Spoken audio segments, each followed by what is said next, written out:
Okay, so welcome back to another Gibbs adventure, and Jim here. Today I'm going to fool around and try and frost scrape a couple of beaver. So frost scraping is a different technique. It can't be done everywhere, but in the north here where I live we have ideal conditions at certain times of the year to frost scrape stuff. So the idea is what you do is you take your beaver. I always tell guys to make sure they brush it out a bit. You don't want a matted beaver going on the board. Open them up. Oh yeah, okay. Pick my size here. So how I pick a size on the ring is I put the beaver in beside. It'll go on the second green ring here. It'll be tight, but it'll be good for what we're going to demonstrate. So the frost scrape, you got to nail the beaver out on the board.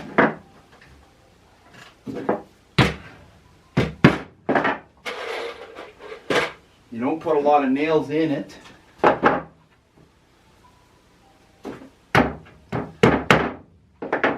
You want it tight. And then the whole idea is to put it outside, let it freeze completely. And you want at least minus 20 or colder.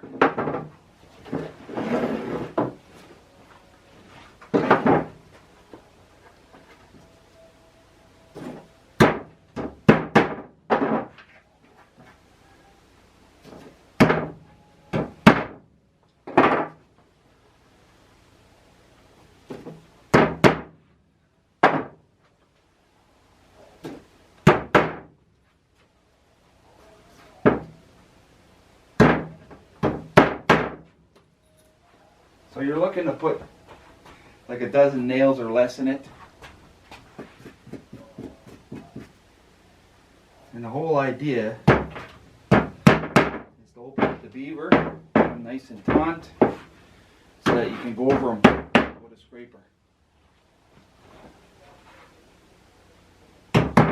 So just for the experiment I'm going to do 3, and it'll give me an idea.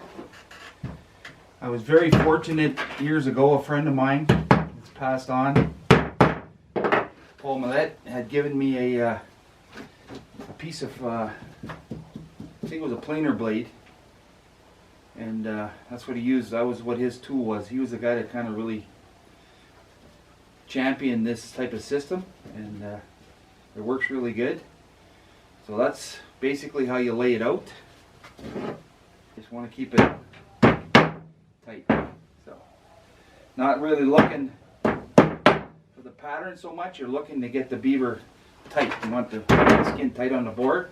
And then from here he's going to go outside and we'll freeze it solid, and then we'll scrape it outside and we'll see what the results are.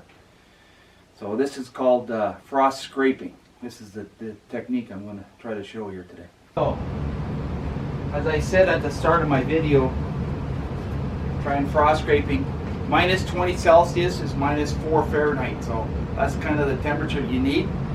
When it gets warmer than that, what happens is you try to scrape and the fat will roll, it doesn't cut off.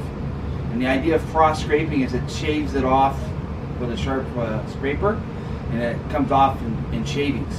And that's the reason why you can't do it at a warmer temperature. So we'll see what happens here.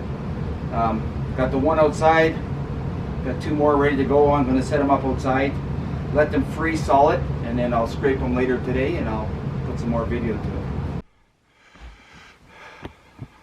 So we're outside here. It's about minus 20 today, which is Celsius, which is minus 4 Fahrenheit. I just put these guys outside and I'm going to let them freeze now. So after they're froze solid, then I'll come back and I'll scrape them. So again, you need cold temperatures. You need the skins to freeze solid, and then you come by and you can scrape them up nice and neat. So we'll see how it goes. Should only take probably a couple hours and they'll be frozen stiff. It's pretty brisk today, so we'll get her going and we'll come back and I'll show you how I scrape them.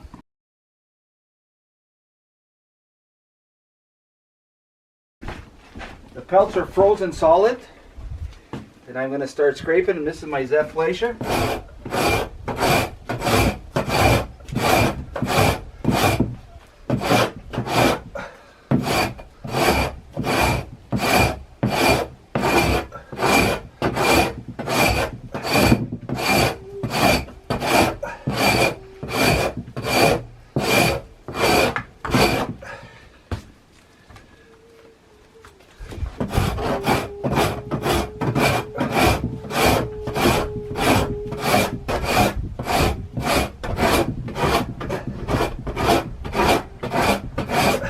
This is pretty cold out, so it's like minus 20 out right now. So minus 4 Fahrenheit or minus 20 Celsius.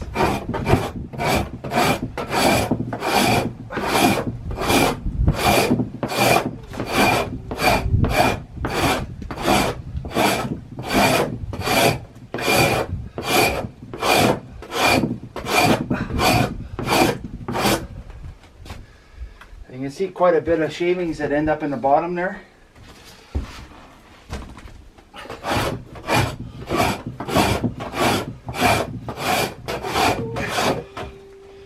A very traditional way to spray beaver.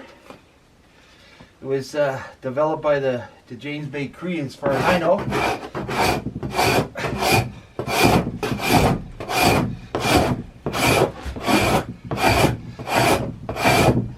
They would not only frost scrape, but they would also frost dry it.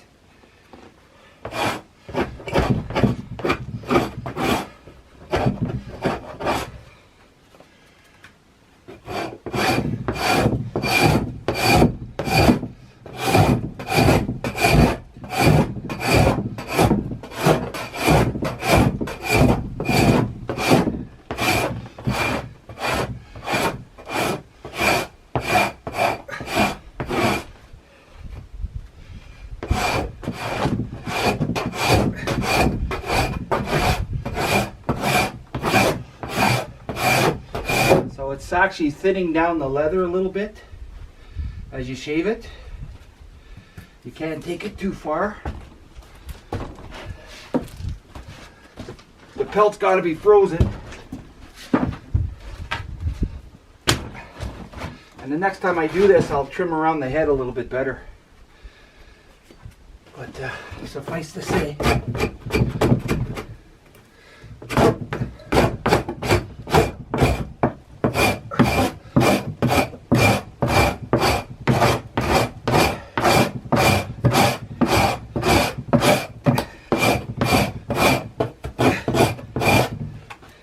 it's coming down pretty good. It's a pretty fast way to do it. You just have to set yourself up for it, that's all.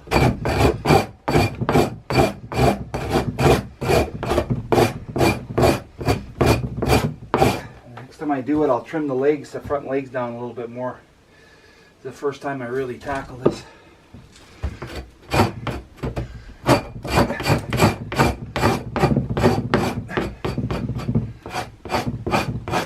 But when you're in the north and you got a lot of cold, you might as well embrace it and do what you can do with it.